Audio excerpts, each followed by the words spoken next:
ଆପଣଙ୍କୁ ଆପଣମାନେ ଦେଖିଛନ୍ତି ନିଶ୍ଚୟ କେମିତି ଲାଗୁଛି କମେଣ୍ଟ ବକ୍ସରେ ଲେଖିକି ଜଣାଇବେ। ନମସ୍କାର, ଜୟ ଜଗନ୍ନାଥ। ନମସ୍କାର, ଜୟ ଜଗନ୍ନାଥ ସାଙ୍ଗମାନେ। ଦେଖନ୍ତୁ ଆଜି ଗୋଟେ ଆମେ ବ୍ଲାଉଜ କାଟିବା। ସେ ବ୍ଲାଉଜର ହାତ କାଟିବା। ବ୍ଲାଉଜର ହାତ କେମିତି କାଟିବା, କେଉଁ ପରିଆ କାଟିବା, କେମିତି କାଟିଲେ ଆମକୁ ସୁବିଧା ଲାଗିବ, ସାଙ୍ଗମାନେ ସମସ୍ତେ ସେ ଭିଡ଼ିଓଟାକୁ ଲାଷ୍ଟ ପର୍ଯ୍ୟନ୍ତ ଦେଖିବେ, ନହେଲେ କିଛି ଜାଣିପାରିବେନି। ଆଉ ଲାଇକ୍ କରିବେ, ସେୟାର କରିବେ, ସବସ୍କ୍ରାଇବ୍ କରିବେ ସମସ୍ତେ। ସାଙ୍ଗମାନେ ଦେଖନ୍ତୁ ମୁଁ ଆଜି ଗୋଟେ କପଡ଼ା ଆଣିଛି ଯେଉଁ 34 ସାଇଜ୍ ବ୍ଲାଉଜର ହାତ କାଟିବା ପାଇଁ। 34 ସାଇଜ୍ ବ୍ଲାଉଜର ହାତ କାଟିବା ପାଇଁ ଲମ୍ବ କେତେ ନେବି, ଓସାର କେତେ ନେବି, କେତେ ଡାଉନ୍ କରିବି, ସବୁ ସାଙ୍ଗମାନେ ଭିଡ଼ିଓଟାକୁ ଲାଷ୍ଟ ପର୍ଯ୍ୟନ୍ତ ଦେଖିଲେ ସବୁ କିଛି ଜାଣିପାରିବେ, ନହେଲେ କିଛି ଜାଣିପାରିବେନି। ଦେଖନ୍ତୁ ମୁଁ ପ୍ରଥମେ କପଡ଼ାଟାକୁ ଯେଉଁ ଦୁଇ ଭାଙ୍ଗ କରିଦେଲି। ଦେଖନ୍ତୁ ଦୁଇ ଭାଙ୍ଗ କରିଦେଲି, ଦୁଇ ଭାଙ୍ଗ କରିକି 4 ଭାଙ୍ଗ କରିଦେଲି। 4 ଭାଙ୍ଗ କରିକି ଯେଉଁ ପଟେ ଆମର ମାନେ ଦେଖନ୍ତୁ ଏଇପଟେ ଯେଉଁ ଖୋଲା ଅଛି ସେଇଟାକୁ ଡାହାଣ ପଟେ, ଆଉ ଯେଉଁଟା ଖୋଲା ନାହିଁ ସେଇଟାକୁ ରଖିବେ ବାମ ପଟେ। ସାଙ୍ଗ ଦେଖନ୍ତୁ ତାପରେ କପଡ଼ାଟାକୁ ଏମିତିଆ କରି ସାମ୍ନା ପଟେ କରିଦେବେ। ଦେଖନ୍ତୁ ସାଙ୍ଗମାନେ ମୁଁ ସ୍କେଲ୍ ଯଦି ଆପଣମାନେ କିଣୁଛନ୍ତି, ସ୍କେଲ୍ର ଯେଉଁ ଦାଗ ଅଛି ମାନେ ଦେଖନ୍ତୁ 1 ଇଞ୍ଚ, 2 ଇଞ୍ଚ, 3 ଇଞ୍ଚ ଏମିତି କରିକି 12 ଇଞ୍ଚ ପର୍ଯ୍ୟନ୍ତ ସ୍କେଲ୍ର ଦାଗ ଅଛି। ଦେଖନ୍ତୁ ସେଇଭଳିଆ ଯଦି ସ୍କେଲ୍ କିଣିବେ ହେଲେ ଆହୁରି ସୁବିଧା। ଯଦି ସ୍କେଲ୍ ନ କିଣିଥିବେ, ଯଦି ପ୍ଲେନ୍ ସ୍କେଲ୍ କିଣିଥିବେ ହେଲେ ବି କିଛି ଅସୁବିଧା ନାହିଁ। ଦେଖନ୍ତୁ ତ ମୁଁ ଫିତା ସାହାଯ୍ୟରେ କାଟୁଛି। ଫିତା ସାହାଯ୍ୟରେ କାଟିଲେ ସାଙ୍ଗମାନେ ଆପଣ ସବୁ ଜାଣିପାରିବେ, ନହେଲେ କିଛି ଜାଣିପାରିବେନି। ଦେଖନ୍ତୁ ମୁଁ ଲମ୍ବ ନେଉଛି କେତେ, ଆଉ କେତେ ଡାଉନ୍ କରୁଛି, କେତେ ଓସାର ରଖୁଛି, ସାଙ୍ଗମାନେ ସବୁବେଳେ ନଜର ରଖିକି ଦେଖୁଥିବେ। ଦେଖନ୍ତୁ ମୁଁ ଲମ୍ବ ନେଲି 11, କାରଣ ସେ ଲମ୍ବ ଯେଉଁ 10 ଅଛି 10 କହିଛନ୍ତି କରିବା ପାଇଁ, ସେଥିପାଇଁ ମୁଁ 1 ଇଞ୍ଚ ଅଧିକ ନେଲି, କାରଣ ଏପଟେ ମୁଡ଼ା ହେବ, ଏପଟେ ସିଲେଇ ହେବ, ସେଥିପାଇଁ ମୁଁ 1 ଇଞ୍ଚ ଅଧିକ ନେଲି। ତାପରେ ସାଙ୍ଗମାନେ ସବୁ ବ୍ଲାଉଜରେ ସମସ୍ତେ ସାଙ୍ଗମାନେ ଦେଖନ୍ତୁ କେମିତିଆ ଡାଉନ୍ କରିକି କାଟିବେ। ଦେଖନ୍ତୁ ଯେଉଁଠି 3 ଦାଗ ଥିବ ସେଇଠି କପଡ଼ାଟା ସିଧାରେ ରଖିଦେବେ ଫିତାଟା। ଦେଖନ୍ତୁ ମୁଁ ଏପଟେ କପଡ଼ା ଫିତାଟାକୁ ବାହାର କରିଦେଇଛି। ଏମିତି ଯେଉଁଠି 3 ଥିବ ସେଇ କପଡ଼ାଟା ଉପରେ 3ଟାକୁ ରଖିଦେବେ, 3 ଦାଗରେ ରଖିଦେବେ। ତାପରେ ଦେଖିବେ ସାଙ୍ଗମାନେ ଆପଣଙ୍କ ମାନେ ବ୍ଲାଉଜର କେତେ ଯେଉଁ ଲମ୍ବର ଯେଉଁ ମାଗୁଛି ବ୍ଲାଉଜର କେତେ ଲମ୍ବ। ଆମେ ଏପଟେ ଦେଇଛୁ 12, ଯେହେତୁ ଏପଟେ 3 ଡାଉନ୍ କରିଦେଇକି ଯେଉଁଠି 12ରେ ଦାଗ ଦିଆହେବ, କି 11ରେ ଦାଗ ଦିଆହେବ, କି 5ରେ ଦାଗ ଦିଆହେବ, ଏଇ ପ୍ରୋସେସ୍ରେ ସବୁ ବ୍ଲାଉଜ୍ କଟାଯାଏ।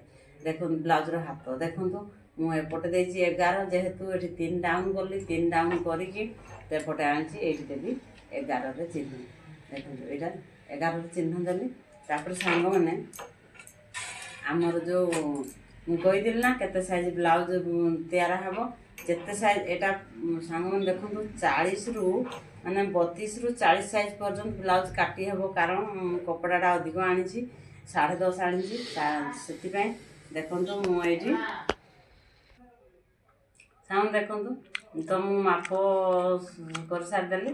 ତ ଆମେ ଏଇଟା 34 ସାଇଜ୍ର ବ୍ଲାଉଜ୍ର ହାତ ତିଆରି କରିବା। ସାଙ୍ଗମାନେ ଦେଖନ୍ତୁ 34କୁ ଆମେ 4ରେ ଭାଗ କରିଦେବା। ଏଠି ମାନେ ସବୁ ଜିନିଷ ଆସିବ, ପାଠରେ ବି ଆସିବ, ଷାଠରେ ବି ଆସିବ, ସବୁ ଜିନିଷ ଆସିବ।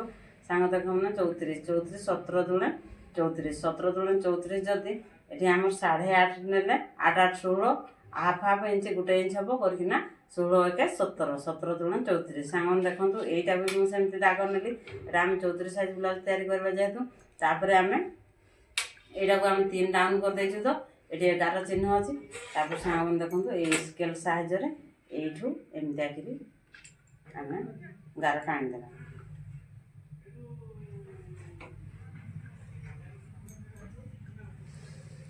ଦେଖନ୍ତୁ ମୁଁ ଏଇଟା ଗାର ଟାଣିଦେଲି।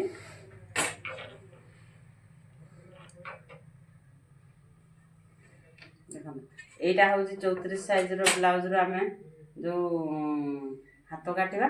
ଯଦି ଆପଣମାନେ 40 ସାଇଜ୍ ବ୍ଲାଉଜ୍ରେ ବି କାଟିପାରିବେ, 36 ସାଇଜ୍ 38 ସାଇଜ୍ ଯେଉଁ ସାଇଜ୍ ବ୍ଲାଉଜ୍ରେ ବି କାଟିଲେ ବି କିଛି ପ୍ରୋବ୍ଲେମ୍ ନାହିଁ। ସେଥିପାଇଁ ସାଙ୍ଗମାନେ ଦେଖନ୍ତୁ ତାପରେ ଏଇଟା ଯେଉଁ ଆମର ଏଇଠି ଯେଉଁ ଆମର 11ରେ 3 ଡାଉନ୍ କରିକିନା 11ରେ ଚିହ୍ନ ଦେଲୁ, ଏଇଠୁ ସାଙ୍ଗମାନେ ହାଫ୍ ଇଞ୍ଚ କି ଇଞ୍ଚେ ଅଧିକ ଉପରକୁ ଦାଗ ଦେବେ। ଏଇଠୁ ଦାଗ ଦେଇକି ସାଙ୍ଗମାନେ ଏଇଭଳିଆ କାଟିପାରିବେ। ଦେଖନ୍ତୁ ଏଇଭଳିଆ କାଟିପାରିବେ, ନଚେତ୍ ଏଇଠୁ ଯେଉଁ ଏଇ ଦାଗ ନ ଦେଇକି ବି ଏଇଠୁ ଏମିତିଆ କରି ଉପରକୁ କାଟିପାରିବେ। କାରଣ ଯଦି ଏଇ ଉପରକୁ କରି କାଟିବେ ହେଲେ ସାଙ୍ଗମାନେ ଆଗ ପଟ ଡାଉନ୍ କରିବା ପାଇଁ ପଡ଼ିବ।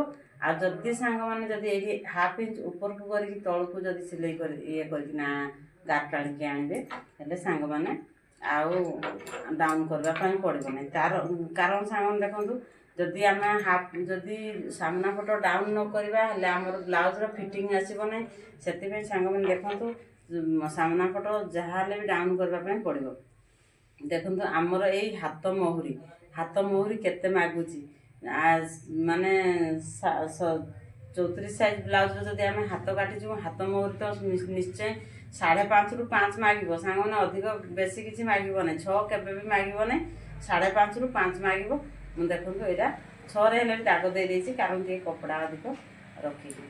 ଦେଖନ୍ତୁ ସାଙ୍ଗମାନେ, ଏଇ କୋଣରୁ ମୁଁ ଏଇ ଦାଗକୁ ଏଇ କୋଣ କାଟି ଦେଉଛି।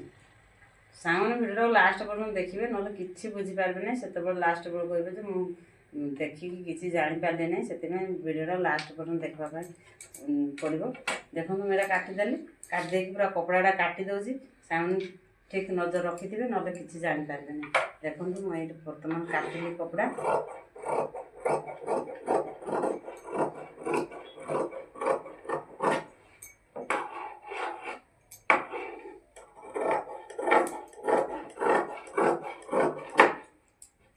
କପଡ଼ା କାଟିକି ସାଇଡ଼୍ କରିଦେଲି। ସାଇଡ଼୍ କରିଦେଇକି ସାଙ୍ଗମାନେ ଏଇଠି ଯେଉଁ ଆମର ଭାଙ୍ଗ ଅଛି, ଏଇ ଭାଙ୍ଗରେ ସାଙ୍ଗମାନେ ଟିକେ ଚିହ୍ନ ପକାଇଦେବେ, ନହେଲେ ଜାଣିପାରିବେ ନାହିଁ। ଭାଙ୍ଗଟା ଯେତେବେଳେ ଆମର ଡିଜାଇନ୍ ବ୍ଲାଉଜ୍ ଯେଉଁ ତିଆରି ହେବ, ସେ ତିଆରି ହେଲା ବେଳକୁ ଜଣାପଡ଼ିବନି। ଦେଖନ୍ତୁ ସାଙ୍ଗମାନେ କେମିତିଆ ଦେଖାଯାଉଛି, ବଢ଼ିଆ ଦେଖାଯାଉଛି ନା? ଭିଡ଼ିଓଟାକୁ ଲାଇକ୍ କରିବେ, ସେୟାର କରିବେ, ସବସ୍କ୍ରାଇବ୍ କରିବେ ସାଙ୍ଗମାନେ ସମସ୍ତେ। ଗୋଟେ ଦେଖନ୍ତୁ କେତେ ସୁନ୍ଦର ହାତଟା ଦେଖାଗଲା। ଭିଡ଼ିଓଟା ଭଲ ଲାଗିଲା। ନମସ୍କାର, ଜୟ ଜଗନ୍ନାଥ ସାଙ୍ଗମାନେ। ଭିଡ଼ିଓଟାକୁ ଲାଇକ୍ କରିବେ, ସେୟାର କରିବେ, ସବସ୍କ୍ରାଇବ୍ କରିବେ ଦେଖନ୍ତୁ ସମସ୍ତେ। ଆଉ ଭିଡ଼ିଓଟା ଲାଷ୍ଟ ପର୍ଯ୍ୟନ୍ତ ଆପଣମାନେ ଦେଖିଛନ୍ତି, ନିଶ୍ଚୟ କେମିତିଆ ଲାଗୁଛି କମେଣ୍ଟ ବକ୍ସରେ ଲେଖିକି ଜଣାଇବେ। ନମସ୍କାର, ଜୟ ଜଗନ୍ନାଥ।